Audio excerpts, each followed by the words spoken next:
Karibu mpendwa msikilizaji na mfuatiliaji wa St. Gaspar Media katika kipindi cha tafakari ya Injili ya siku. Leo Ijumaa, juma la 3, kipindi cha Pasaka, mwaka A wa Kanisa. Masomo ya leo. Somo la kwanza linatoka katika kitabu cha Matendo ya Mitume, sura ya 9, aya ya 1 hadi ya 20. Injili takatifu ilivyoandikwa na mwinjili Yohane, sura ya 6, aya ya 52 hadi aya ya 59. Karibu tusikilize Injili. Somo katika Injili ilivyoandikwa na Yohane. Siku ile Wayahudi walishindana wao kwa wao wakisema, awezaje mtu huyu kutupa sisi mwili wake ili tuule? Basi Yesu akawaambia, amini amini nawaambieni, msipoula mwili wake mwana wa Adamu na kuinywa damu yake, hamna uzima ndani yenu. Aulaye mwili wangu na kuinywa damu yangu anao uzima wa milele, nami nitamfufua siku ya mwisho. Kwa maana mwili wangu ni chakula cha kweli, damu yangu ni kinywaji cha kweli. Aulaye mwili wangu na kuinywa damu yangu hukaa ndani yangu, nami hukaa ndani yake. Kama vile Baba aliye hai alivyonituma mimi, nami ni hai kwa Baba, kadhalika naye mwenye kunila atakuwa hai kwa mimi. Hiki ndicho chakula kishukacho kutoka mbinguni, si kama mababa walivyokula wakafa, bali akilaye chakula hicho ataishi milele.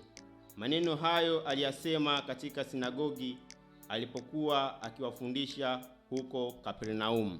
Neno la Bwana. Sifa kwako Kristo. Mpendwa katika Kristo, katika Injili tuliyotoka kuisikia, tunasikia Bwana Yesu Kristo akizungumzia wazi kuhusu mwili na damu kuwa chakula cha uzima wa milele. Kwa Wayahudi kilikuwa ni kitu cha kushangaza. Wakaweza kubishana wao kwa wao wakisema, awezaje mtu huyu kutupa mwili wake tuule? Hii inaonyesha wazi kwamba ugumu wa mioyo ya Wayahudi juu ya mafundisho ya Yesu Kristo. Basi kwao ikabaki ni mshangao na mabishano juu ya Yesu alichokuwa akiwaambia.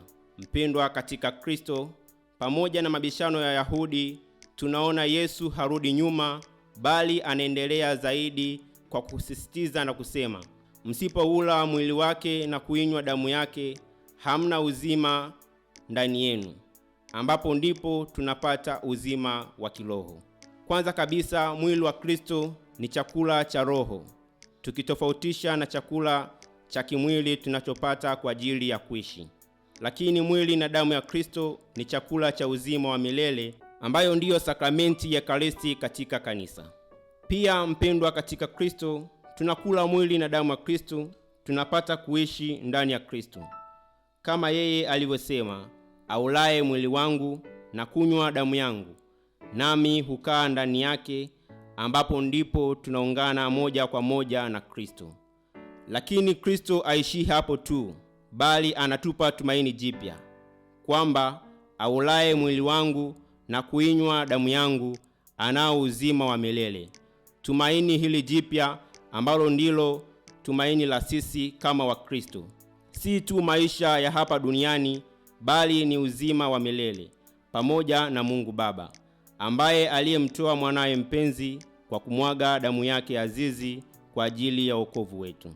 Hivyo mpendwa katika Kristo, pamoja tukiendelea na mashangilio ya Kristo mfufuka, basi tunaalikwa kumtafuta Kristo kama chakula cha roho, kuishi ndani yake kwa matendo na kuwa zawadi kwa wengine. Nashukuru kwa kutafakari pamoja nami Injili ya leo. Niliyekuletea tafakari hii ni mimi Frateli Fred Elias Malele wa shirika la misionari damu takatifu ya Yesu kutoka seminari kuu ya Mtakatifu Gaspari de Bufalo, Kora, Morogoro. Itukuzwe damu ya Kristo. Milele amina. Mwanakondoo imara apeperusha bendera nyeupe na safi ya sheria, ushindi wa kimungu. Nasi tunajivunia imani twasakafia